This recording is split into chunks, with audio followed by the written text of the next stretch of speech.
Today we have a different kind of replay commentary that will focus a little bit more on how to play Thresh top, and especially specific situations, because there are so many different ways a League of Legends match can pan out.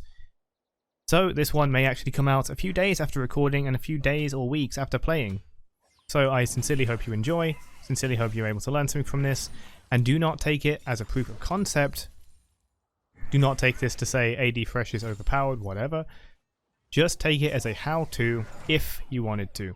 For this we're fighting a Kayle, and given the title you can already see we're going to be focusing a lot on the early game. Kayle actually gets an early level 2, which was kind of intentional by me. I gave my jungler a massive helping hand. But do even level 1 take the trade against her because I have Grasp and I've got Flay. It's a very, very strong ability, has a passive and an active against many characters including Kayle. It's like you have two abilities in one. The Rek'Sai comes in for an early gank. You could call this good karma from giving them a really nice leash. Kayle does not burn a single summoner spell and just takes the death like a champ. This is going to get me first blood gold. So this means we are now in the territory of playing ahead. We were kind of already doing that because we're fighting Kayle. For my runes, I actually messed up, and I do not have the corrupting parts that my runes kind of want me to have. And believe me, it would have helped even more with that extra corrupting pot damage. So just take this as a kind of inefficient start. Sometimes Kayles can play very defensive and be very hard to get at, in which case Dawn Shield is a little more appropriate. I'd rather show these mistakes, than show you some kind of, hey, look at me build a Dawn Blade and kick the opponent's ass with Ignite or something. We don't have that. So this is more kind of like a situational kind of aggression and victory. We go for an early hook, which misses. Here we can see how Kayle moved, though she moved kind of in a straight line, so we can attempt to do that again and next time with more accuracy.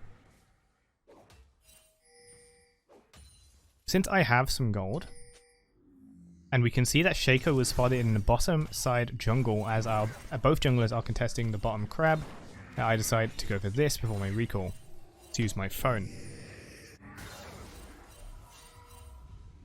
There's some spam in my email.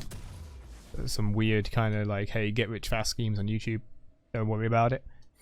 Anyway, so we're going to go for 2 longswords first. The Bard was such a chat he gave me a portal, which you'll see kind of fails for me later. But the 2 longswords are going to give me even more trade damage. This means that if I can charge up an attack with E passive up to 10 seconds, remember, it will do even more damage against Kayle. This is more important than a dagger, and it looks like League likes going to 30 FPS for some reason here. We're going to be able to do a lot of damage to Kayle before she can do any back. This starts really challenging her own trade with her E. This Kayle has lethal tempo as well, meaning that her kind of garbage in short trades, not even a press the attack to contest at all, so very nice.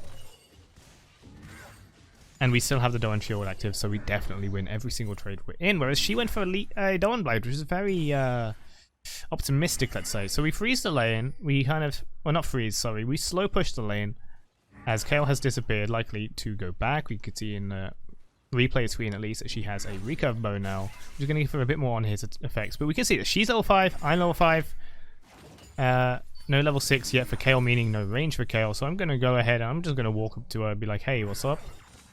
But I don't want to miss any minions. I missed one already. Let's try not to repeat that mistake. But now, because she's not level 6 yet, this is kind of the last windows of vulnerability Kayle has, and she goes way too close for a quick little attack on me here. Again, I said earlier that we kind of sussed out how she's going to try and dodge hooks, which was, well, not to. Now we can see that she's just deciding to pod up. We have this massive wave to give me some cover, and we're preparing the tower dive. It doesn't go amazingly, but we still have our flash. And it would be a bit smoother if I E'd right after. R does have a cast animation, but the R didn't end up hitting at all, so it was kind of useless. But it was the thought that counts, I'm going to say. We're going to go ahead and greedily get this tower plate. And then what's going to happen, do you think, when a low health top laner is pushing this hard? Nothing, apparently. No Shakos to be found yet. Kayle using her teleport to get back in. Wait, did she? Do we have teleport? Yeah, she did.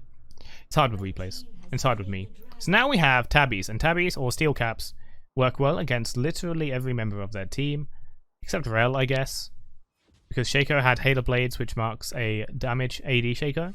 We have Kayle, who is an auto attacker, even if she builds AP, and we have Zed, who also has a serrated Dirk.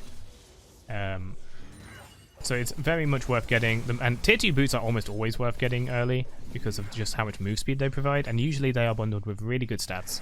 things like tenacity, things like auto attack protection, things like all that. I actually assumed that she would dodge this, but she did not. So I go ahead for some more cheeky attacks. She's level 6 now, so she does have ults, and we're ready for this. Gonna go ahead and get a little burst, move out. She didn't move during that apparently. Too much APM, I suppose. And we'll flash out before walking back in for a quick Q that misses. But as I said, we have the Doran's shield. If we had Corrupting Pot, it would be much the same. We also have cookies, mind you, which is really nice. With the grasp, the Vamp Scepter, we're going to go ahead, gap close in on the minion to get some move speed, some mobility on her, and then attack with that. We're playing ridiculously aggressively, and this can attract jungler attention, but that is something I'm more than happy to do, especially now I've got the tabbies, because it defends from Shaco as well, right? Gonna go ahead, push forward, she has no teleport, go for a Demolish proc on here.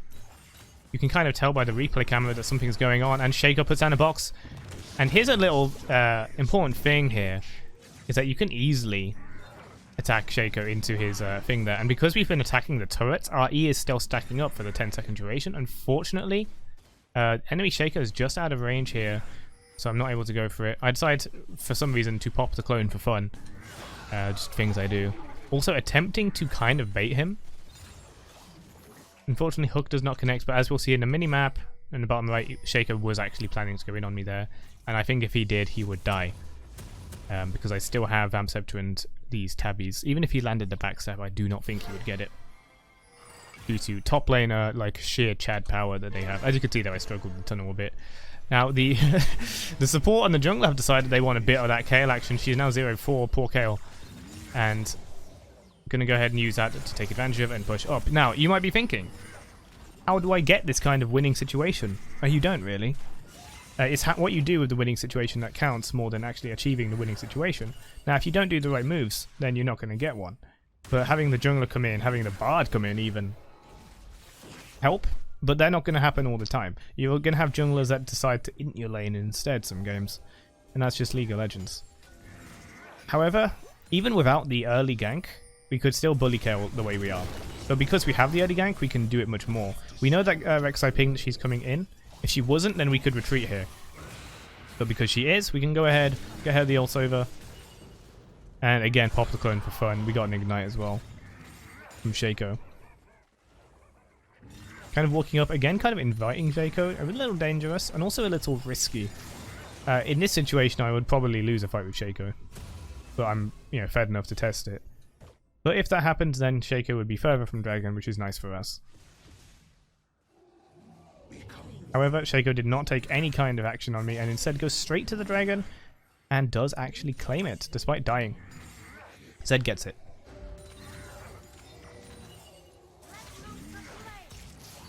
See the very powerful AD smacks from the Immortal Shield Bow Thresh coming in here. Now Kayle's learning to dodge these hooks, becoming a lot more deadly. Getting a cloth armor into Death Stance, this is a build I really like. Getting the extra effective HP and healing on Thresh.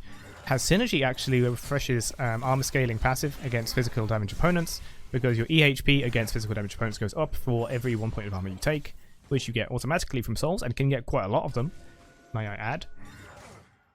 And I hit my mouse.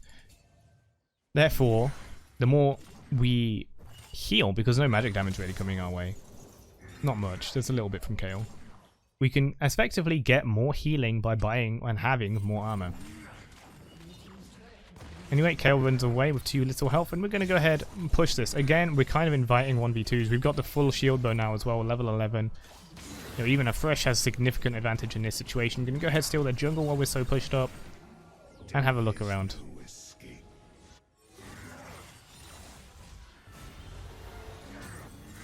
Go ahead, push this. Zed really wanting to stop something here, but unfortunately Kayle has gotten into a fight with Rek'Sai, and Shaco will win it for them. There's too many around for me to do anything on my own here, so I'm going to ultimate and drag Zed into it. Shaco had already broken the box. Aphelios can get a wonderful ultimate here. And Kayle is just going to be in the wrong place at the wrong time and get bopped.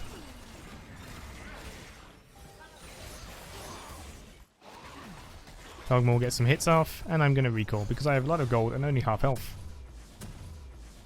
Get a hammer and a chain vest. Now we're even more resistant to these AD opponents. And Death Stance is actually a really nice item on Thresh. While scaling into the mid game as a second item, it's actually really nice because the extra AD is awesome. As we approach this Zed here, he's going to get a cheeky... You can see he wants a cheeky little shot on this cannon. Makes it kind of easy to land a hook. This is going to give us a lot of burst. Kian's going to do a lot. I'm going to do that much, and then Kian's going to finish them off. Very easy. You can kind of hear the missing pings. But whatever. Go ahead, teleport to top to defend the push from the Kayle. We don't want her getting objective bounties now, since they are actually up. And she's going to, out of the frying pan into the fire of the Rek'Sai with the Prowler's Claw. Going to lead to us getting a easy Rift Herald. And transition into a dragon fight.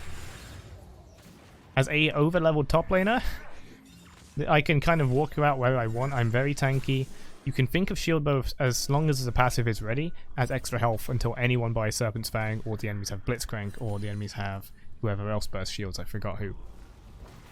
Renekton. Now Rel's going to go in... Renel. Rel is going to go in here, and I'm going to try and hook the Cogmore but fail. However, he steps too close. This means I can get a Flay box into him, which can only be dodged with Flash. And you'll see me just kind of out-damaging this Shield Bow Cogmore because I have armor and he does not. Both armor I have bought and armor in souls. Kind of desperate to have high HP for the coming fights and make sure I dodge that. And here we see the two big AD assassins I didn't want to be low health for coming in here. We get a kill on the Zed. We start the dragon, which was foolish of me because I wanted to stop Shaco, but then I remembered that Shaco is invisible. You can see me going up and trying to like get him off. Unfortunately, did the Flay before I saw his stealth, and definitely that was not the direction to Flay for the most likelihood of stopping him. So that was dumb. Enemies get a dragon. Second dragon for them. But there are plenty more Infernals in this game.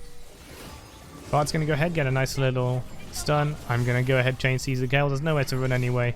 And she'll just kind of give up right there and die. 0-8 so far. Thresh top winning. Again, there's no proof of concept. Just because you beat up a Kayle doesn't mean you're top laner amazing. But it's what you can do with that that actually matters a lot more. Hopefully, as time goes on, we'll be able to collect more of these, and we'll be able to talk about things like Darius, the Tom freaking Kench, and the damn Mundo matchup, because those ones a little more special. I'm going to go ahead and attack the Kayle into one wall, attempt to go into the other, but they die before then. Thresh is pretty damn Chad, if I do say so. But going to recall here. Actually, no, I do not recall here. I should have, though. Long story short, I would have killed Cogmore, but Rel jumped over the wall. No need to spend too much time on that. It was a foolish move. Luckily though, Rel did take the kill, so actually Cogmore doesn't get the massive shutdown. Go ahead and get some Krogs for souls. Remember, you want to be near enemies that are dying as much as possible. Even if that means you have to kill them. So, Krogs are up, that's souls I could be taking. Every single time a enemy dies and they do not drop a soul, the soul chance increases. Every time they do drop a soul, the soul chance decreases. We're teleporting in to help our team. So this means that if you want to be maintaining the best amount of souls and gather rate, you want to make sure that you're next to things that are dying as much as possible, so this rate is always going up or down. And whenever they're up, you may want to make sure that you actually get them so it's worth it. Obviously, don't die for a soul. You can use your lantern to get souls as well, if you didn't know. I'm just going to kind of stand here to keep Shaco away. We want these dragons now. We get it. We're now equal on the Infernals. Going to go back to defend the Kayle. You can see I've also picked up an Executioner's Calling and another hammer. That's going into Chemsword. So Executioner's Calling is going to be for this Riftmaker Kayle, this Shaco probably. He probably has, everyone has healing. That actually has bought a Serpent's Fang, which is kind of scary. And the Cogmore with his Shield Bow. Oh, and Zed with Eclipse as well. Kayle's dead again, surprise, surprise. Unfortunately, when you die a lot in League, you tend to only die more and more as the game goes on. Team's going to go forward. There is a Zed who's going to get kind of juked after his ultimate. Look at that damage. God, I love AD Thresh. He's going to die to the rest of Bard's Ignite. And Rel is currently in the wrong place, wrong time. But at the Cogmore, this is who I've been wanting to see. I'm going to go ahead, lay my box out, do some stuff, do some damage, do some attacks, and of course get some good shielding as well. Jacob's going to come in. And he will attempt to kill me, and we actually go and we focus the one furthest away because we assume that the safer one is going to be Shaco, but I do not think... Does he have control over which one is which? I don't know. If he does, well played to the Shaco. It actually fooled literally all of us. However, here's the thing. I may have died twice in quick succession, but most of my team did not, and we got a straight victory. This is because, even though the build starts with Immortal Shield Bow, I'm still playing a tank. My build is still a tank. You see this? This is 55 attack damage, 600 health. 633 right now. 700 if you count the mythic passive as well. So it's a very strong tank bruiser item, so long as its passive is up. Yes, it's going to get Serpent's Fanged when someone actually buys that, which is a miracle in itself. Most people just look at shields and go, ha, what's Serpent's Fang? Or they're playing APs. So long as shield bow is up, I'm in good condition to fight. I'm a tank. I've got a Death Stance, that's resistance in multiple forms. I've got Chem Sword, which is also health. I've got Tabbies, which is reducing damage. These are all tank investments. I just happen to have AD. Greedy, you could call it. A greedy tank. But I can still play the part and function as a tank. I can still lay down CC using these high utility and decent damage abilities before I die. That's still good. Also, because I'm high AD, I'm able to offload like most of my kind of offensive value within a second. I get that first auto attack that charged up for 10 seconds. Bam! I've used up most of my value as a soldier, let's say. You know, I'm a tank. The cannon has blasted. And the armor is being used by the enemy's cooldowns. Here comes Rel, and I position myself very aggressively. Remember, I'm playing a damn tank. I do kind of auto-attack Rel because I didn't see the other two, which is kind of bad. But hey, it's still value. However, you can see there's no hesitation here. There's no like, oh, get me back to AD carry positioning in safe land. No, I queue the damn enemy and land a box, bringing the enemies into our field, and they will die. And actually, I'm the only one who dies because look how much they spent on me. Because I'm actually in the position of being ahead as well, my shutdown bonus is now gone, so I don't have to worry about that.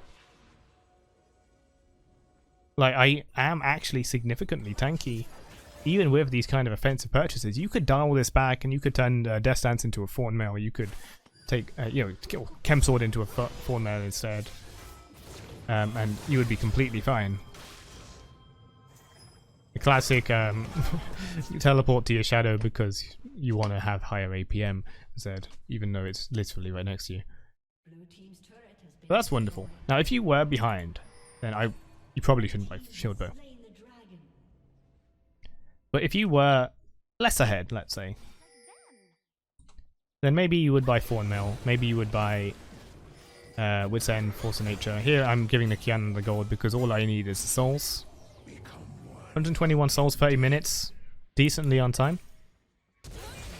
I see a ward and I decide to dance on it. And I get perma-stunned. All I can do is press the box. So that was my bad. You know, it's a normal game. At this point, laning phase is over, so the rest of this is going to be standard fare. I just happen to be really fed. Most of my team is really fed, actually, though the enemies do have enough kills where they don't even have objective bounties anymore on our turrets and stuff. Enemy team will get 2 kills off the back of me messing up there. Sorry, 1. Yeah, 2 kills. And then in a duel against the Shaco Herix, I will also fall, I believe, if I recall. Yep. I'll come down, but there's not much for me to do. I'm too slow, too fat. So gonna counter jungle our raptors, take mid farm. Remember, be near dead things, that's how you get souls, that's how you get armor. Armor means you don't die.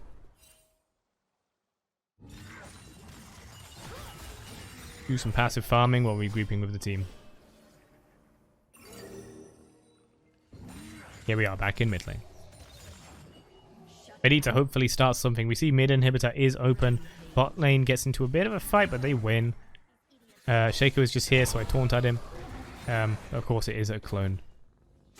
Now the minion wave is pushing up. We can go ahead and take the mid inhibitor, go down to the bottom inhibitor, which our team is also pushing. Threaten the enemies with our auto attacks. Remember, we're attacking structures, so our E is still fully stacked. Zed is dead. They were able to land it on Kayle instead if she wasn't ulting. Then I go ahead and get out there. That's still a deadly thing. I do not want to die right now if I can help it. So like a bunch of people switching tanks. Gonna go ahead, take the enemy nexus, and I'd say GG.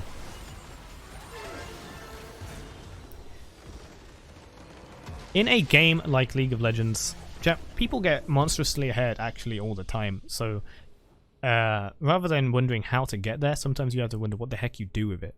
In this case, I built very aggressively and was still able to fulfill my role as a top lane tank.